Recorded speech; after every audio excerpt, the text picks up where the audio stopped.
Brushing करते हुए gums bleed कर रहे हैं और आपने ब्रश करना ही छोड़ दिया, so it's not a solution. अगर आपके मसूड़े रेड इन्फ्लेम्ड यानी सूज रहे हैं, तो ये इस बात की इंडिकेशन है कि आपके मसूड़ों में गम डिजीज यानी जिंजिवाइटिस है। और ये एक वार्निंग साइन है कि आपके गम्स को ट्रीटमेंट की नीड है। ये सब तब होता है, यूजुअली तब होता है जब आपके दांतों में ब्रशिंग, जब आप सही से इम्प्रॉपर वे ऑफ ब्रशिंग करते हैं, यानी आपकी ओरल हाइजीन सही नहीं है।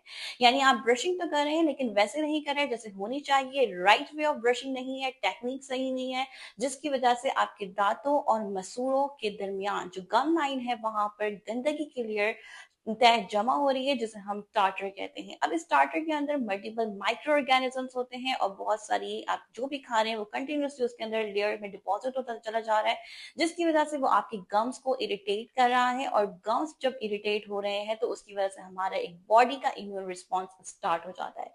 जब भी डिफेंस मैकेनिज्म स्टार्ट होता है, मल्टीपल हमारे ब्लड सर्कुलेशन वहां बढ़ जाता है और बहुत सारी जो हमारे फाइटिंग सेल्स होते हैं वो वहां पर पहुंच जाते हैं, जिसकी वजह से इन्फ्लेमेशन होती है। और इन्फ्लेमेशन यानी जिंजिवाइटिस, गम्स की इन्फ्लेमेशन, और उसकी वजह से इजीली आपके गम्स ब्लीड करते हैं। चाहे आप लाइट टच करो तो भी ब्लीड करते हैं और ब्रशिंग करें तब भी ब्लीड करते हैं। और ब्रशिंग अवॉइड करना इसका बिल्कुल सोल्यूशन नहीं है।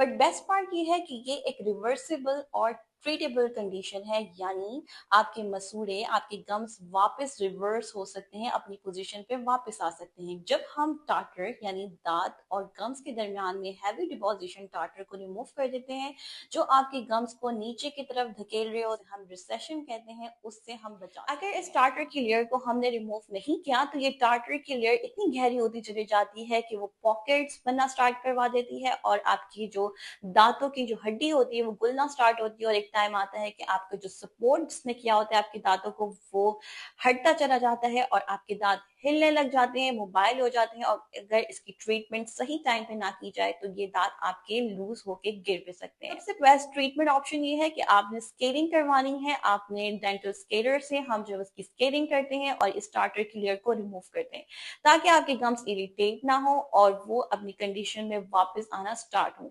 अगर आपने स्केलिंग करवा ली है तो अब आपकी बारी है कि उसका आपने केयर करनी है। पहले तो आपने अपने डेंटिस्ट से ये समझना है कि क्या रीजन है। अगर आप ब्रशिंग टेक्निक सही कर रहे हैं तो इनफ्रिक्वेंटली अगर ब्रशिंग कर रहे हैं तो आपने, यानी कभी कभी ब्रश करते हैं तो आपने ट्वाइस अ डे ब्रशिंग वापस करनी है। टेक्निक प्रॉपर नहीं है तो आपने अपनी टेक्निक को सही करना है।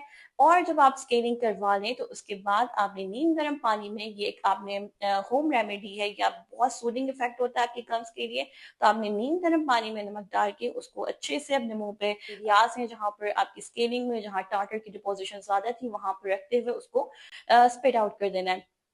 तो ये आपको एक सूदिंग इफेक्ट देता है। साथ में ब्रश आपने बिल्कुल सॉफ्ट यूज करना होगा, क्योंकि अगर आपने ऑलरेडी आपके गम्स यानी नीचे की तरफ है रिसीड हुए हैं, टार्टर बहुत ज्यादा था, तो उसकी वजह से आपको पेन हो सकता है ब्रशिंग करते हुए अगर आपने हार्ड ब्रश किया।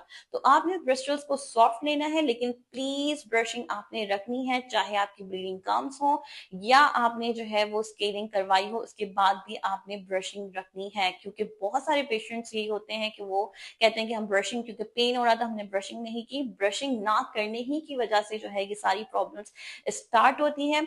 और अगर आपको भी ब्लीडिंग गम्स के इश्यूज हैं तो आप प्लीज डेंटिस्ट के पास जरूर विजिट करें और इस साइन को हरगिज इग्नोर करना करें। निम डेंटल क्लिनिक आपके लिए लेके आया free dental consultations and 10 to 20% of on all dental procedures. So book your appointment now and